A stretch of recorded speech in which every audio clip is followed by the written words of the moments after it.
Je dois laisser un intervalle latéral d'1 mètre minimum pour dépasser ce cycliste.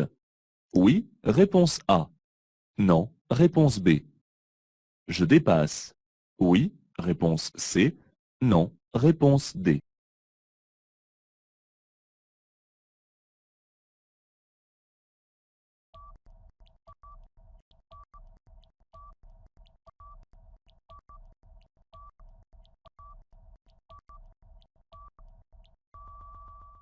Circulant en agglomération, je dois laisser une distance latérale de sécurité d'au moins 1 mètre.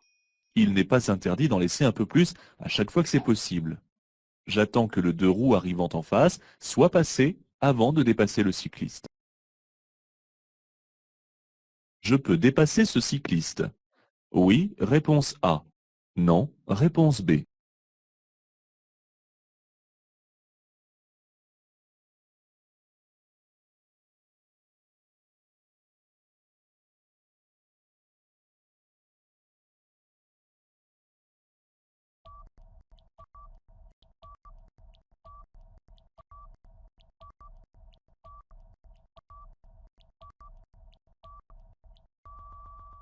Le cycliste est obligé de se déporter sur la gauche à cause des véhicules en stationnement. Pour le dépasser, je devrais de plus laisser un intervalle de sécurité d'1 mètre au minimum, ce qui m'obligerait à empiéter sur la voie de gauche.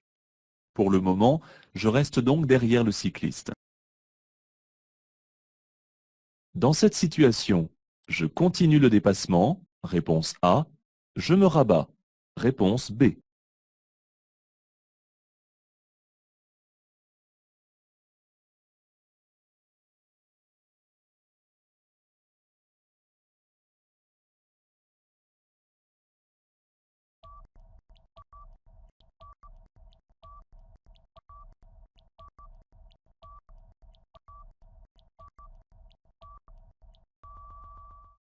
La voie sur laquelle je circule est réservée au dépassement pour mon sens de circulation.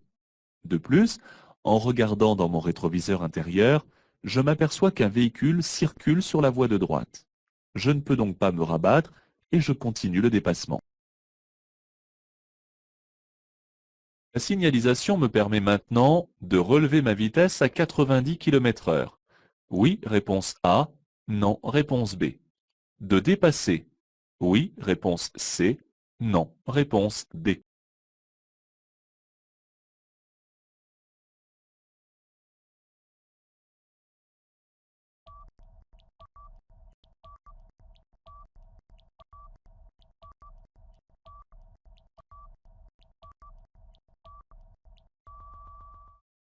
Ce panneau met fin à toutes les interdictions précédemment rencontrées, comme par exemple le dépassement ou la limitation de vitesse. Cependant, le panneau de fin d'interdiction ne m'autorise pas le dépassement en présence de la ligne de dissuasion, et le danger du carrefour n'incite pas non plus à accélérer de nouveau. Je circule à 130 km/h et je souhaite emprunter la prochaine sortie. J'ai encore le temps de dépasser ce poids lourd. Réponse A. Je me replace dans la voie de droite. Réponse B.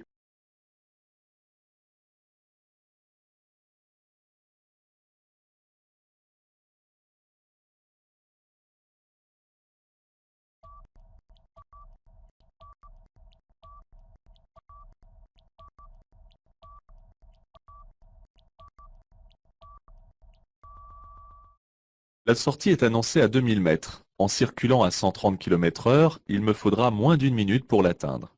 Comme en moyenne un dépassement dure 10 secondes, j'ai largement le temps de terminer le dépassement de ce poids lourd avant d'atteindre la prochaine sortie. Ce conducteur accélère normalement pour atteindre les 90 km/h. Je continue le dépassement. Réponse A. Je me replace derrière le véhicule. Réponse B.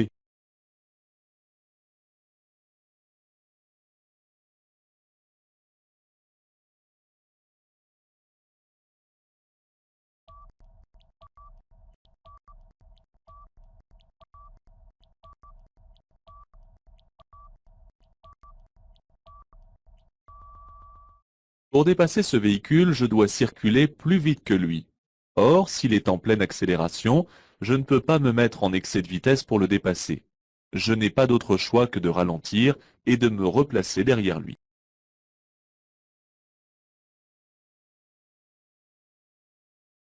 Je peux profiter du rond-point pour dépasser ce camion. Oui, réponse A. Non, réponse B.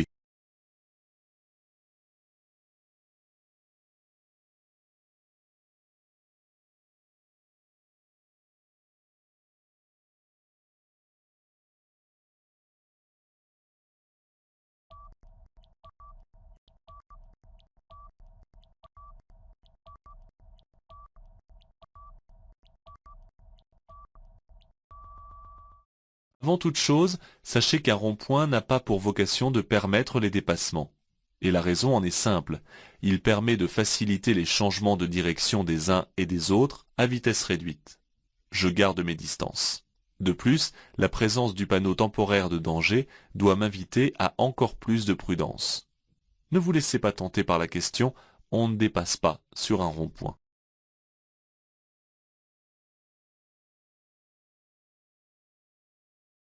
La zone qui doit prioritairement attirer mon attention est la zone 1, réponse A.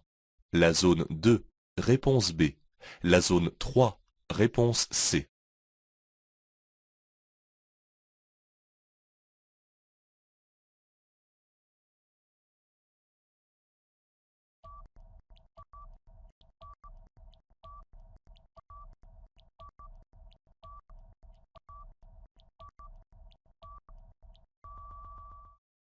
Pas de danger particulier au niveau des zones 2 et 3. En revanche, la position des piétons en limite du trottoir, et donc très proche de la chaussée, doit m'inviter à une surveillance accrue. C'est la zone 1 qui doit attirer mon attention. Je tourne à droite. Je cède le passage aux éventuels piétons. Oui, réponse A. Non, réponse B.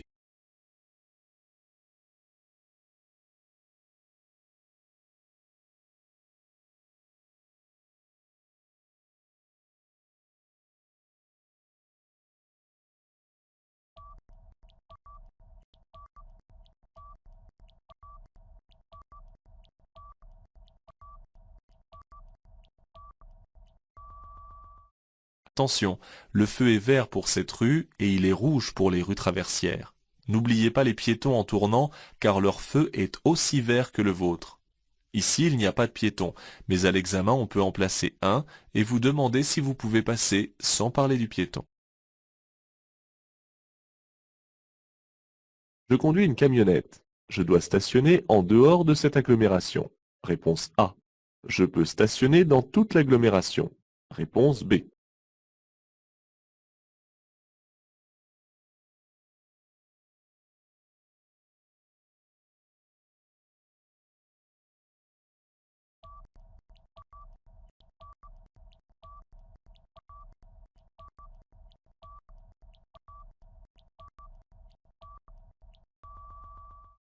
Si je conduis une camionnette, je circule donc à bord d'un véhicule de transport de marchandises. Le premier panneau indique que j'entre dans une agglomération. Le second interdit de stationner aux véhicules affectés au transport de marchandises dans toutes les rues de l'agglomération. Mais il s'agit seulement de ceux dont le poids total à charge est supérieur à 3,5 tonnes. Une camionnette ayant toujours un poids total en charge inférieur à 3,5 tonnes, son conducteur n'est donc pas concerné par ce panneau.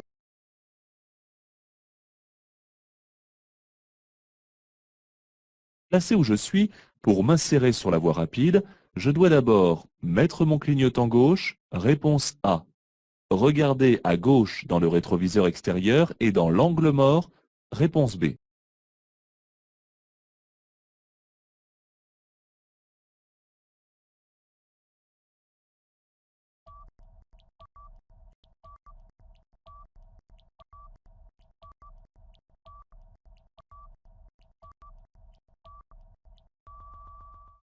En entrant au tout début d'une voie d'accélération, je regarde tout d'abord l'état de la circulation devant moi. Puis, j'observe les véhicules qui circulent derrière moi en regardant à gauche, dans le rétroviseur extérieur et dans l'angle mort. Ceci afin de déterminer le meilleur moment pour m'insérer. Je mets rapidement le clignotant afin de prévenir que j'ai décidé de me lancer et de m'insérer.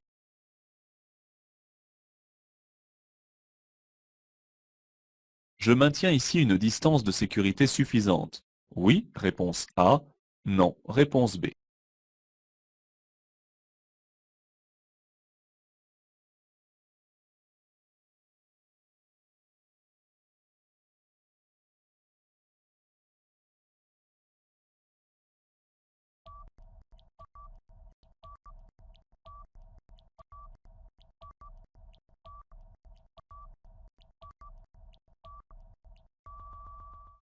Sur n'importe quelle route et quelle que soit la vitesse à laquelle je circule, je dois toujours conserver une distance de sécurité suffisante, de façon à pouvoir réagir en toute sécurité.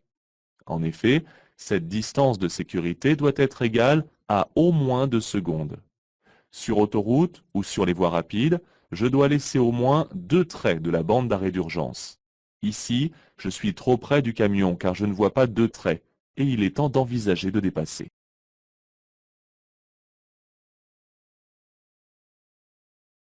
Je circule dans la bonne voie. Oui, réponse A. Non, réponse B. J'allume mes feux de croisement. Oui, réponse C. Non, réponse D.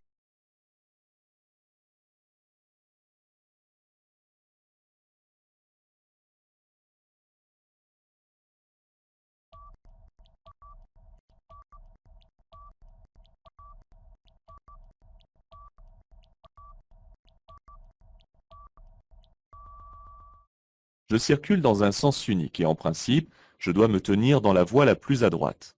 Mais celle-ci est matérialisée par le marquage qui délimite les voies réservées. Je circule certainement en présence d'une voie réservée aux véhicules lents et je n'ai pas à l'utiliser si je roule à plus de 60 km/h. Le panneau d'obligation me demande d'allumer dès maintenant les feux de croisement puisque je suis hors agglomération. Pour le télépéage, je me place dès maintenant dans la voie de gauche. Oui, réponse A. Non, réponse B.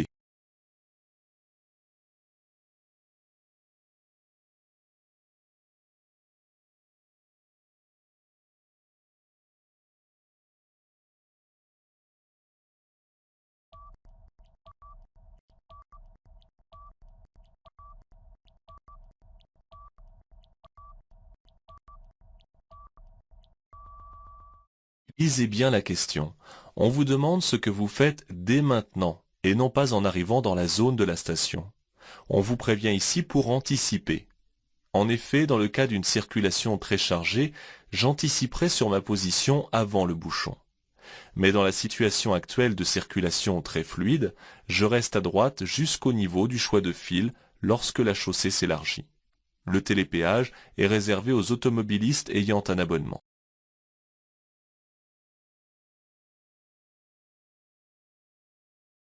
Je suis bien placé pour emprunter la prochaine sortie. Oui, réponse A. Non, réponse B.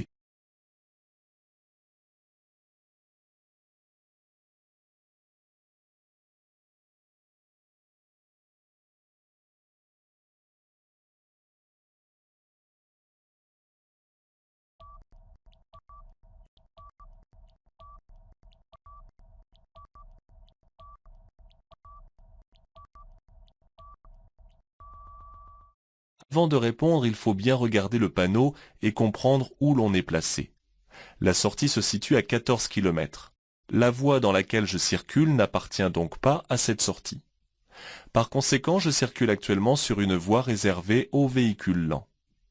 Si ma vitesse est supérieure à 60 km/h, je dois en sortir.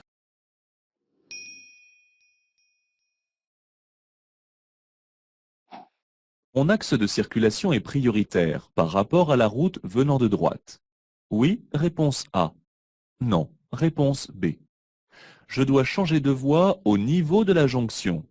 Oui, réponse C. Non, réponse D.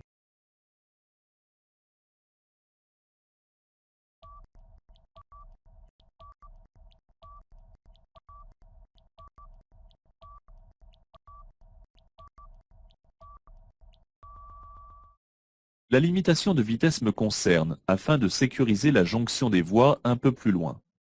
J'aperçois un panneau de céder le passage pour les usagers venant de droite. Mon axe est donc prioritaire par rapport à cette route. Je n'ai pas à me déporter à gauche, car ces usagers doivent calculer leur insertion afin de ne pas me gêner. Je me tiens tout de même prêt à effectuer cette manœuvre pour aider un éventuel usager en difficulté.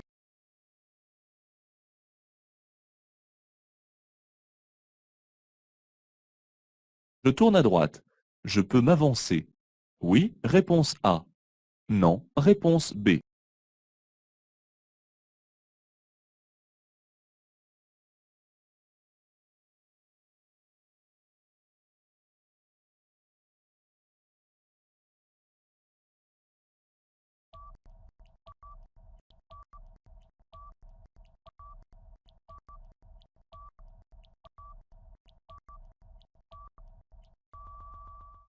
Malgré le feu au vert, je ne suis pas autorisé à m'avancer tant que l'intersection n'est pas dégagée. Or, des véhicules finissent de passer sur l'axe transversal. J'attends qu'ils aient terminé avant de tourner à droite.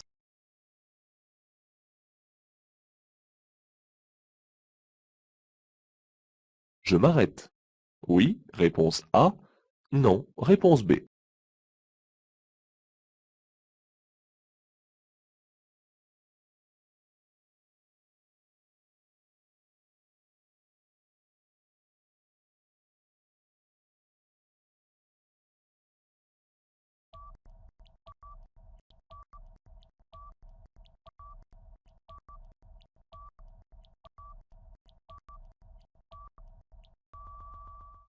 Je suis obligé de laisser passer un piéton lorsqu'il s'est engagé dans la traversée de la chaussée.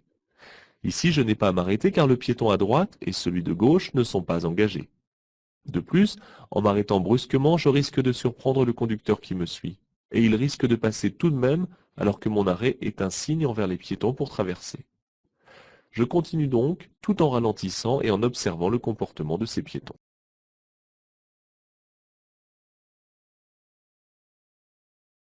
Je tourne à gauche. Je cède le passage à la voiture rouge. Oui, réponse A. Non, réponse B.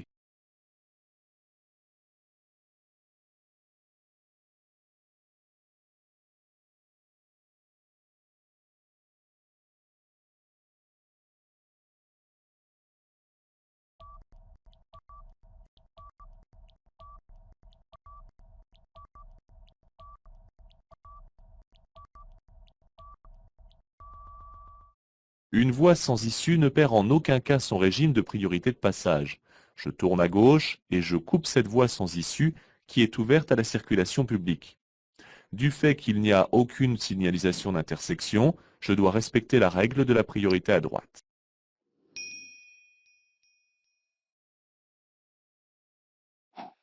Je devrais céder le passage au prochain carrefour.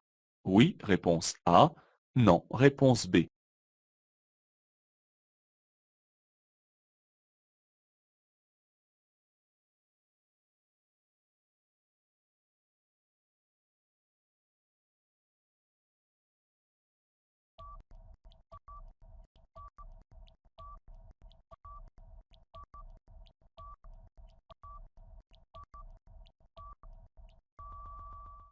Placé de cette manière, le losange indique que la route sur laquelle je circule reste à caractère prioritaire dans la traversée de l'agglomération.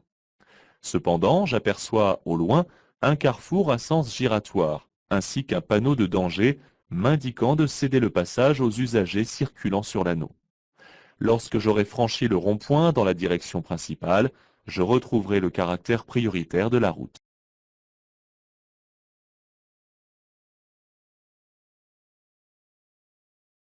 Dans cette situation, je passe. Réponse A.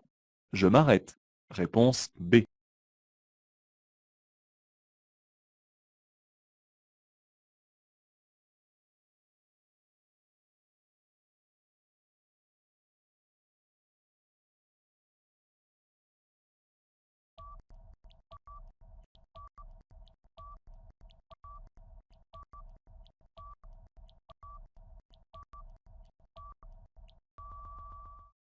Ce feu est implanté pour protéger la circulation des piétons sur ce passage surélevé. C'est ici un feu jaune clignotant qui remplace le vert pour rappeler que cet endroit reste dangereux. Je peux passer avec prudence quand il clignote en bas. Et je dois m'arrêter quand il passe au jaune fixe pour annoncer le feu rouge.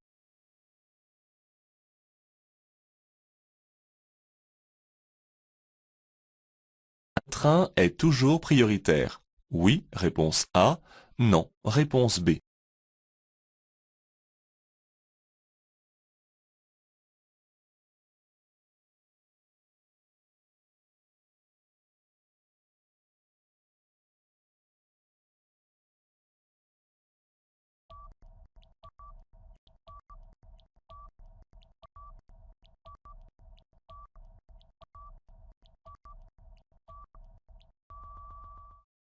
Dans le code de la route, le train est prioritaire. Ne cherchez pas plus loin. C'est ce qu'il faudra toujours répondre. Ici, la circulation sera arrêtée par le feu clignotant rouge et la barrière. Si le train circule sur une route, ce sera alors un personnel d'accompagnement qui encadrera le convoi et arrêtera la circulation. Enfin, sur une ligne très rarement empruntée, avec un passage à niveau sans barrière, je devrais céder le passage au panneau stop.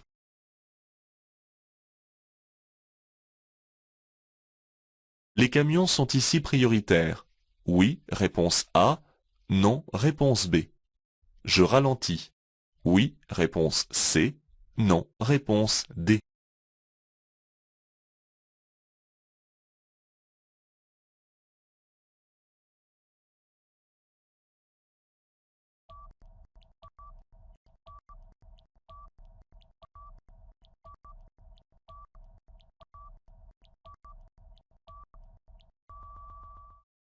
Ne confondez pas priorité de passage et obligation de prendre en considération qu'un camion ne s'engage pas sur la route aussi facilement. Ce panneau signale un danger et seulement cela.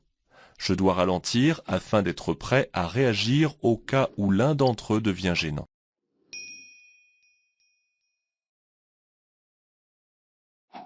Je circule sur une route départementale. Oui, réponse A. Non, réponse B. Une route à caractère prioritaire. Oui, réponse C. Non, réponse D.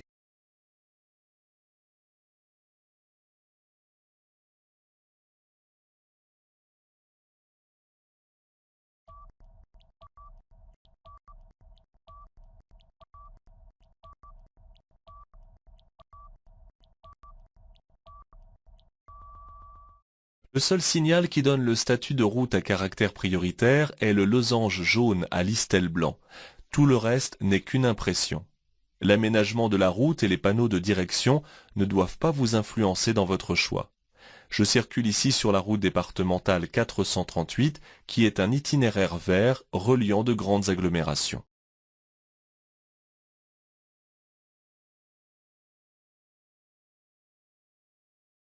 Je suis normalement bien placé sur la chaussée. Oui, réponse A. Non, réponse B. Leville se trouve à 500 mètres. Oui, réponse C. Non, réponse D.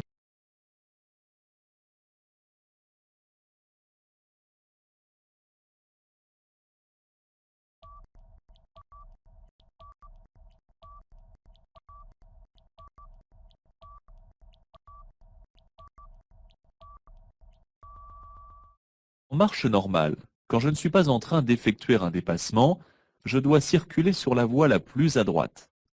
La circulation n'est pas établie en file et ne justifie donc pas que je reste à gauche. La route rurale R21, qui se trouve à 500 mètres, me permettra d'aller à Leville.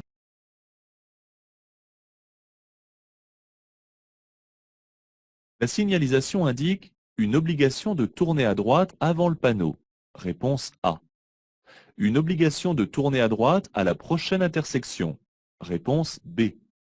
Une chaussée à sens unique. Réponse C.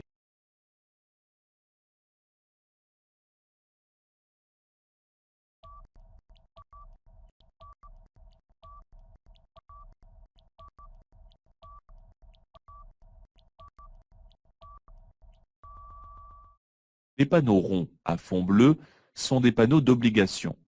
Celui concernant l'obligation de tourner à la prochaine intersection est différent. Dans cette situation, je suis obligé de tourner à droite avant le panneau. Il est probable que la rue soit à sens unique, mais c'est un autre panneau qui l'indique.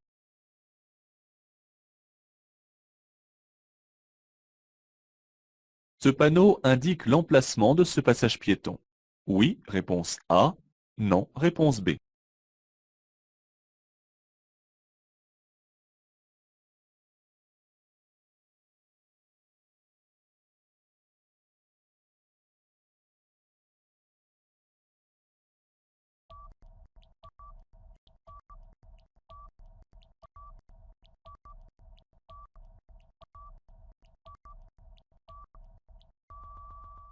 Que ce soit en ou hors agglomération, ce panneau indique plutôt le passage suivant, qui est probablement situé au niveau du rond-point. Pour ce passage, il y aurait un panneau carré et bleu.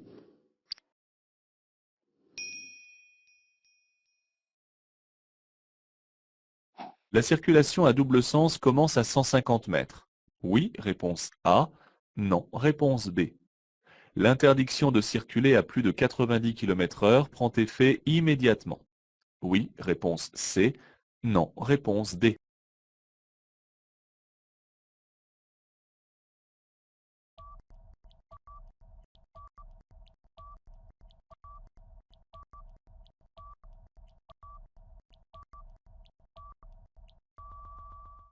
Contrairement aux autres panneaux de danger, celui qui annonce un double sens de circulation est implanté à l'endroit même du danger. La limitation de vitesse, quant à elle, prend toujours effet immédiatement au niveau du panneau et jusqu'au panneau mettant fin à cette interdiction.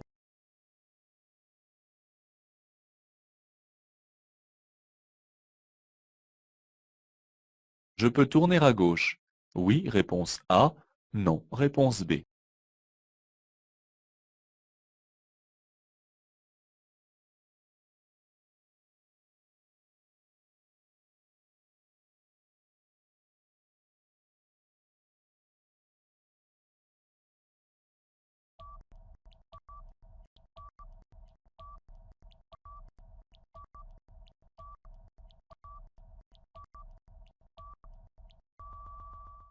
L'interdiction de tourner à gauche ne me concerne pas, car, comme le précise le panonceau, ici, ce sont les véhicules de plus de 3,5 tonnes de poids total autorisés en charge à qui s'adresse le panneau.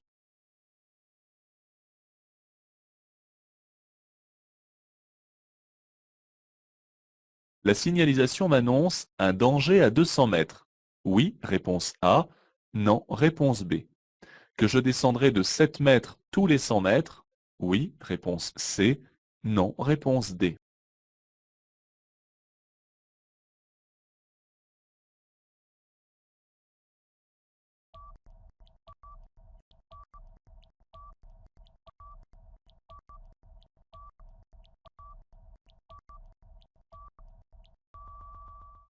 Les panneaux de forme triangulaire annoncent toujours un danger. À l'intérieur de ce panneau, on m'annonce que je vais être confronté à une descente dangereuse. Cette déclivité est de 7%, c'est-à-dire que je descendrai de 7 mètres tous les 100 mètres. Je dois ralentir et adapter mon allure.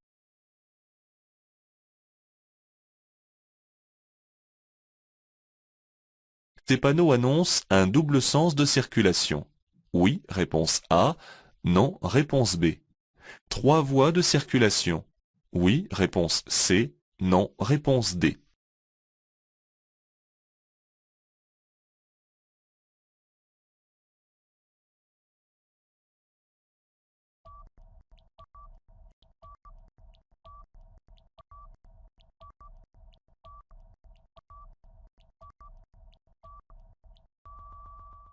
Ne vous trompez pas dans le sens des flèches et le nombre des voies. En effet, le panneau ressemble un peu à un créneau de dépassement qui par définition se situe sur une route à double sens de circulation. Les panneaux bleus, au loin, confirment que je circule sur une autoroute. Celle-ci va passer de 2 à 3 voies. En regardant trop vite, on se trompe.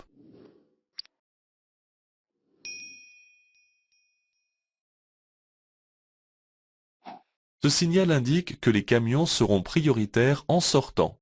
Oui, réponse A. Non, réponse B.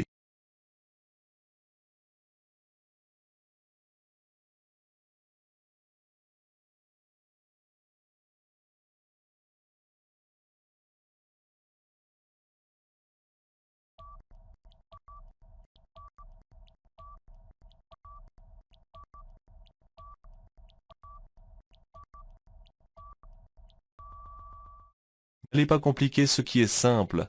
Ne vous prenez pas dans les filets du piège. Ce panneau est temporaire et il annonce à 150 mètres un danger particulier, en l'occurrence celui de rencontrer des camions. Je dois ralentir car j'arrive en un lieu où ils manœuvrent pour sortir d'un chantier par exemple. Je n'ai pas à leur céder le passage, mais je serai peut-être amené à les laisser passer.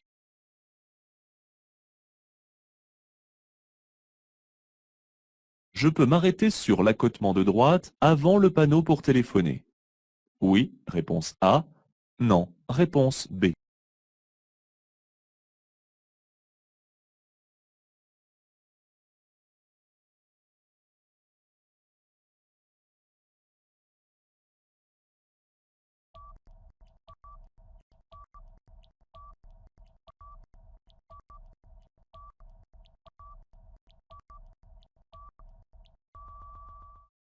La ligne de rive discontinue me permet de m'arrêter sur l'accotement. Cependant, en m'arrêtant avant le panneau, je masquerai celui-ci à la vue des autres usagers. De plus, l'accotement n'ayant pas l'air stable, il est préférable de s'arrêter à un autre endroit.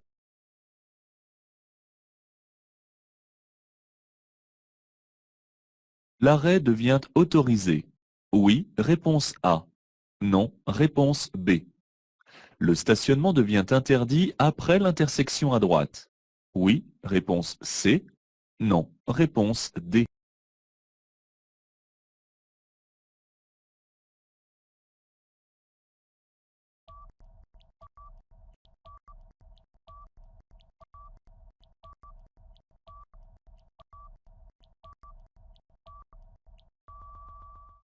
Ce panneau n'est pas officiel, mais il est significatif.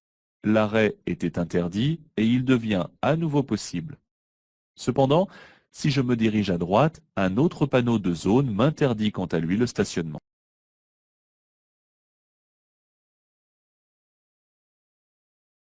Juste après le panneau, je peux m'arrêter. Oui, réponse A. Non, réponse B. Stationner. Oui, réponse C. Non, réponse D.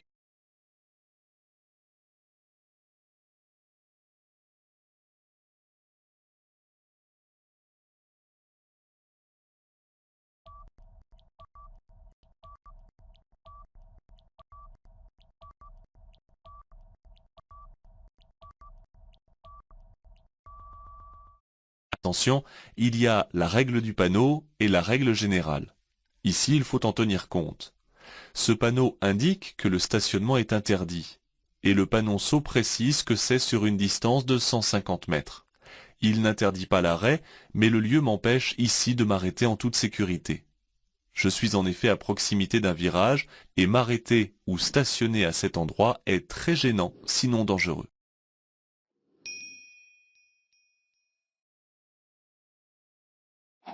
Je circule dans un parc national de montagne. Je peux rencontrer des animaux en liberté.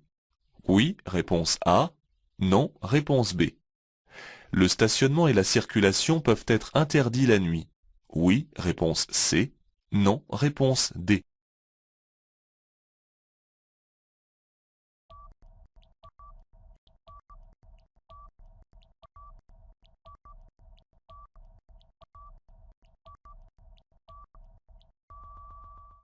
Soyez logique. Un parc national réclame des égards particuliers et une certaine discipline. Il n'est pas rare de trouver sur la route des animaux domestiques ou sauvages, raison pour laquelle je circule raisonnablement et que je ne klaxonne pas. Enfin, sur certains tronçons de route, le stationnement est interdit la nuit quand il ne ferme pas, afin d'assurer la tranquillité du parc.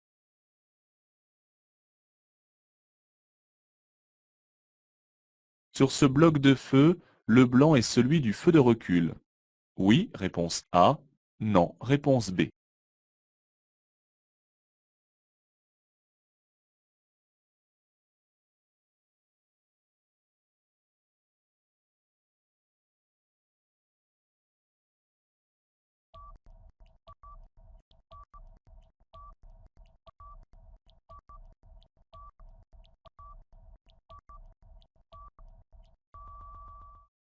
La plupart des véhicules ont un ou deux feux de recul afin d'éclairer lors d'une marche arrière.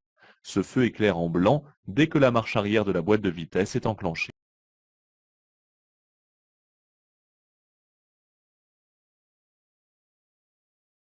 Pour un non-respect des distances de sécurité, je risque une amende. Réponse A. Un retrait d'un point. Réponse B. Une suspension du permis de conduire. Réponse C.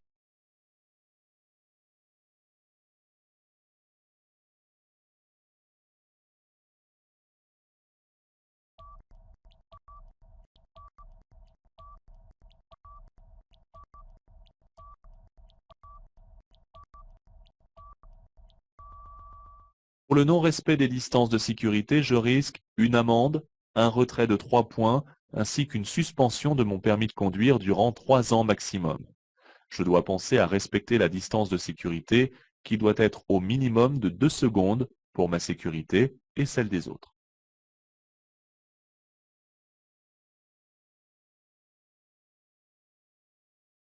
Cette étiquette identifie le niveau de pollution de mon véhicule.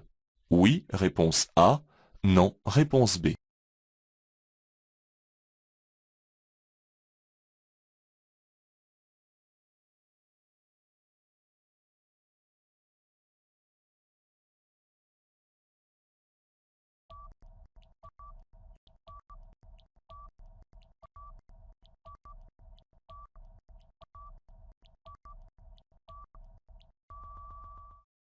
Sur les véhicules neufs, c'est maintenant obligatoire, ce n'est pas un piège, cette étiquette identifie son niveau de pollution. Le taux de rejet en CO2 est inscrit sur le certificat d'immatriculation.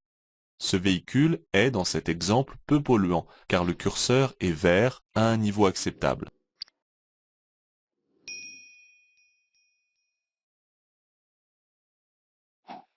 J'allume les feux de détresse. Oui, réponse A. Non, réponse B.